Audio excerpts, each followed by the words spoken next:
Hi friends, welcome to news pocket. రాజస్థాన్లో ఒక దారుణం జరిగింది. ఒక 4వ తరగతి విద్యార్థిని 4వ అంతస్తుపై నుంచి దూకి ఆత్మహత్య చేసుకోవాల్సిన పరిస్థితి ఏర్పడింది. అది కూడా ఆమె ఆత్మహత్య చేసుకోవడానికని బిల్డింగ్ గోడ పైన ఎక్కి దూకుతున్న సమయంలో వెనక ఒక వ్యక్తి సీసీటీవీ కెమెరాలో స్పష్టంగా కనిపిస్తూ ఉన్నాడు. ఆ వ్యక్తి ఆమెను అడ్డుకునే ప్రయత్నం కూడా చేయలేదు. ఆమె అటు దూకుతుంటే ఇటు ఇతను వెళ్ళిపోతున్న దృశ్యాలైతే ఆ సీసీటీవీ కెమెరాలో కనిపించాయి. నిజానికి స్కూల్ నుంచి రిలీజ్ చేసిన సీసీటీవీ ఫుటేజ్‌లో అతనికి సంబంధించి పూర్తి వివరాలు లేకుండా ఇలా క్రాప్ చేస్తున్నట్లు కనిపిస్తుంది. కానీ నిజంగా ఫుల్ వీడియో ఉంటే ఖచ్చితంగా అతని ఫేస్ అయితే ఖచ్చితంగా కనిపించేది. ఒక 4వ తరగతి విద్యార్థిని ఆత్మహత్య చేసుకుంటే కాపాడకుండా వెనక్కి తిరిగి వెళ్ళిపోయిన వ్యక్తిపై అందరికీ అనుమానాలైతే వ్యక్తమవుతూ ఉన్నాయి. నిజానికి అతనే ఆమెను ఆత్మహత్య చేసుకునేలా ప్రోత్సహించాడా అనే అనుమానాలు చాలా బలపడుతూ ఉన్నాయి. అంతేకాకుండా ఈ స్కూలు ఇన్వెస్టిగేషన్ జరగకుండా చాలా అడ్డుకునే ప్రయత్నాలు చేసింది. దీనంతటిని చూస్తూ ఉంటే దీని వెనుక ఈ విద్యార్థిని ఆత్మహత్య వెనుక ఖచ్చితంగా ఎవరో పెద్ద తలకాయ ఉంది అని స్పష్టంగా అర్థమవుతుంది. లేదంటే ఆ నిందితుడిని కాపాడే ప్రయత్నం చేస్తున్నారా అనే అనుమానాలైతే కలుగుతూ ఉన్నాయి. వాటన్నిటి గురించి ఇప్పుడు ఈ వీడియోలో మనం తెలుసుకుందాం. అంతకంటే ముందు ఈ ఛానల్‌ను రీసెంట్‌గానే స్టార్ట్ చేసాం. మాకు మీ సపోర్ట్ ఖచ్చితంగా కావాలి. ఈ ఛానల్‌ను వెంటనే సబ్స్క్రైబ్ చేసుకోండి అండ్ బెల్ ఐకాన్‌ను క్లిక్ చేయడం అస్సలు మర్చిపోవద్దు.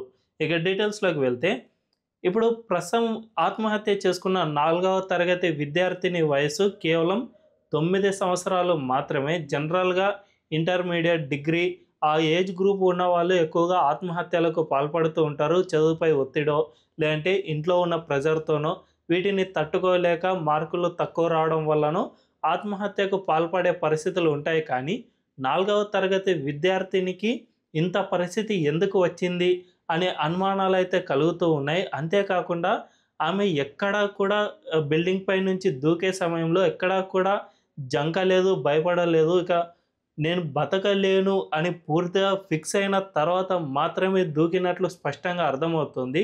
సో అంతటి పరిస్థితిని కల్పించింది ఎవరు? అక్కడి టీచర్లు ఆ విద్యార్థినికి అంతటి పరిస్థితిని ఏ విధంగా కల్పించారు అనే అనుమానం అయితే కలుగుతుంది.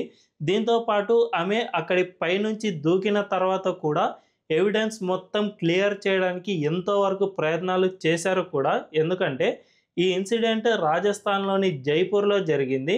ఆ నగరంలో ఎడ్యుకేషన్ మినిస్టర్‌కు ఈ విషయం తెలియగానే వెంటనే తనకు సంబంధించిన ఒక ఇన్వెస్టిగేషన్ బృందాన్ని ఆ స్కూల్‌కు పంపించారు. కానీ ఆ ఇన్వెస్టిగేషన్ బృందాన్ని గంటన్నర పాటు స్కూల్ యాజమాన్యం లోపలికి అనుమతించలేదు. వాళ్ళను లోపలికి వచ్చే సమయంలోనే ఇక్కడున్న బ్లడ్ మరకలు, అంతేకాకుండా అక్కడున్న ఎవిడెన్స్ మొత్తాన్ని చెరిపివేసిన తర్వాత మాత్రమే గంటన్నర వరకు గేట్ దగ్గర ఆపి ఆ తర్వాత మాత్రమే ఇన్వెస్టిగేషన్ టీమ్‌ను లోపలికి పంపించారు. అంటే ఖచ్చితంగా స్కూల్ యాజమాన్యం వీటన్నిటిని తుడిచివేసే ప్రయత్నాలు చేసింది. అంటే నిందితుడిని కాపాడే ప్రయత్నాలు చేసింది అని స్పష్టంగా అర్థమవుతుంది. నిజానికి ఆ స్కూల్ పేరు నీరజ్ మోదీ స్కూల్. ఇది చాలా ఫేమస్‌గా ఉన్న స్కూలు. అంతేకాకుండా ఈ స్కూల్ గ్రూప్‌ను నడిపించే వ్యక్తి విష్ణు కుమార్ మోదీ. ఈయన గతంలో కాంగ్రెస్‌లో ఎంపీగా ఉండేవాడు. 2003 తర్వాత బీజేపీలో సైతం చేరాడు. సో అధికార విపక్షాలతో ఇతనికి చాలా దగ్గరి సత్సంబంధాలు ఉన్నాయి. అండ్ ఆ 2 పార్టీలతో ఇతను ఈక్వల్ డిస్టెన్స్ మెయింటైన్ చేస్తూ ఉన్నాడు. కాబట్టి 2 పార్టీలు కూడా ఇతనికి సహకరించే అవకాశం ఉంది. సో ఇతను ఒక బిజినెస్ మ్యాన్, పెద్ద బిజినెస్ మ్యానే కాబట్టి ఆ 2 పార్టీలకు ఫండ్ ఇస్తూ ఉంటాడు అవసరమైతే. అందువల్లనే ఈ స్కూల్ యాజమాన్యం ఈ విధంగా ప్రవర్తించిందా అనే అనుమానాలు సైతం కలుగుతూ ఉన్నాయి. తాము ఎటువంటి ఎవిడెన్స్‌ను తుడిచివేసినా కూడా మమ్మల్ని ఎవరు ఏమీ అనలేరు అనే ఉద్దేశంతో ఇటువంటి ప్రయత్నాలు ఏమైనా చేశాయా అనే అనుమానాలైతే కలుగుతూ ఉన్నాయి. ప్రస్తుతానికైతే ఈ అమ్మాయి ఆత్మహత్య చేసుకోవడంలో చాలా స్పష్టమైన ఎవిడెన్స్‌లు కొన్ని కనిపిస్తూ ఉన్నాయి. మొదటిది, ఆ అమ్మాయి దూకే సమయంలో వెనకనే ఒక వ్యక్తి నిలబడి ఉన్నాడు. ఆయనకు ఆమె ఆత్మహత్య చేసుకుంటుంది అని తెలిసినా కూడా అడ్డుకునే ప్రయత్నమే చేయలేదు. ఇది ఫస్ట్ పాయింట్. అండ్ రాష్ట్ర ఎడ్యుకేషన్ మినిస్టరే తన తరపున దర్యాప్తు సంస్థను వెళ్ళి ఇన్వెస్టిగేషన్ చేయమని పంపించినా కూడా గంటన్నర పాటు వాళ్ళను లోపలికి అలో చేయకుండా గేట్ దగ్గరే అడ్డుకున్నారు. ఇన్వెస్టిగేషన్ టీమ్‌ను అడ్డుకోవడం అంటే ఇది చాలా పెద్ద చర్య అని చెప్పవచ్చు.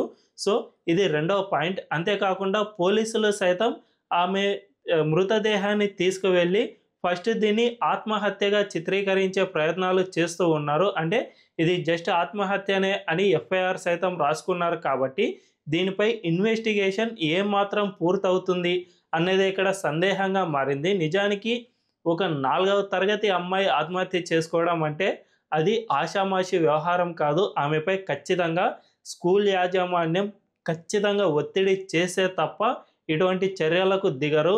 అయితే ఇది జస్ట్ ఎడ్యుకేషన్ పరంగా ఒత్తిడి తీసుకువచ్చారా? లేదంటే ఆ అమ్మాయిని లైంగికంగా కూడా ఏమైనా ఒత్తిడి చేశారా? అనే అనుమానాలు సైతం కలుగుతూ ఉన్నాయి. ఒకవేళ లైంగికంగా ఒత్తిడి గనుక చేసి ఉంటే అది పెద్ద క్రైమ్‌గానే భావించాలి. నిజానికి రాజస్థాన్‌లో బీజేపీ ప్రభుత్వం అధికారంలో ఉంది. భజన్‌లాల్ శర్మ సీఎంగా ఉన్నారు. ఆయన ఖచ్చితంగా దీనిపై సంపూర్ణంగా ఇన్వెస్టిగేషన్ చేయించాల్సిన అవసరం ఎంతైనా ఉంది. ఇప్పటికే రాజస్థాన్‌లోని కోటా అనే ప్రాంతంలో ఎక్కువగా ఎడ్యుకేషన్ ఇన్‌స్టిట్యూట్‌లు ఉంటాయి. కోచింగ్ సెంటర్‌లు, ప్రభుత్వ ఉద్యోగాలకు సంబంధించిన ఎన్నో కోచింగ్ సెంటర్‌లు ఉంటాయి. అక్కడ చాలా ఎక్కువగా ఆత్మహత్యలు జరుగుతూ ఉన్నాయి. విద్యార్థులు హాస్టల్‌లో ఫ్యాన్‌కు ఉరి వేసుకుంటారు అనే కారణంతో అక్కడి అధికారులు ఫ్యాన్‌కు స్ప్రింగ్ ఉండే విధంగా అమర్చేలా చర్యలు తీసుకోవాలని కూడా కోరుతూ ఉన్నారు.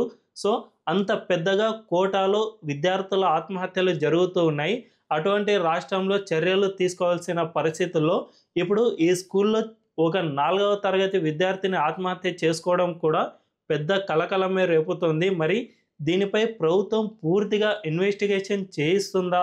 లేదంటే ఈ స్కూళ్ళ యాజమాని ఒక బిజినెస్ మ్యాన్ కాబట్టి చూసి చూడనట్లు వ్యవహరిస్తుందా? అనే విషయం తెలియాలంటే ఖచ్చితంగా వెయిట్ చేయాల్సిందే. మరి ఈ ఇన్సిడెంట్‌పై మీ అభిప్రాయం ఏంటి? ఈ విద్యార్థిని ఆత్మహత్య వెనుక ఎవరు కారణమై ఉంటారు? అనే విషయాలను కామెంట్‌ల రూపంలో తెలియజేయండి. అండ్ ఈ వీడియో గనుక మీకు నచ్చినట్లయితే ఖచ్చితంగా మా ఛానల్‌ను సబ్స్క్రైబ్ చేసుకోండి అండ్ బెల్ ఐకాన్‌ను క్లిక్ చేయడం అస్సలు మర్చిపోవద్దు. Thank you.